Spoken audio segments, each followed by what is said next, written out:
भूकंप की बात करेंगे। आज सुबह तिब्बत भूकंप से दहल गया। भूकंप से अभी तक 95 लोगों की मौत हुई है। नेशनल सेंटर फॉर सिस्मोलॉजी के मुताबिक रिक्टर स्केल पर इसकी तीव्रता 7.1 थी और इस भूकंप का केंद्र तिब्बत के जियांग में जमीन से 10 किलोमीटर नीचे था। भूकंप का असर नेपाल, भूटान सहित भारत के सिक्किम, बिहार और बंगाल में भी दिखा। फिलहाल भारत में भूकंप से किसी तरह के नुकसान की कोई सूचना नहीं है।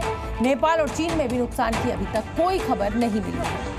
रिक्टर स्केल पर 7.1 की तीव्रता मापी गई है। 95 लोगों की जान चली गई है और अभी भी कुछ और लोग इस मलबे में फंसे हो सकते हैं। रिक्टर स्केल पर 7.1 तीव्रता का ये पूरा भूकंप है। तिब्बत ही एपी सेंटर था और दूसरा भूकंप 7:02 पर आया जिसकी तीव्रता 4.7 थी। तीसरा 7.7 AM पर आया सुबह, 4.9 इसकी तीव्रता थी। भूकंप के एक के बाद एक 6 झटके यहाँ पर महसूस किए गए। 7:13 पर चौथा, पांचवा 7:29 पर, छठा 7:44 पर 4.8 तीव्रता का भूकंप आया। और आप समझिए अगर एक ही जगह पर 6 बार धरती कांपेगी तो फिर क्या होगा।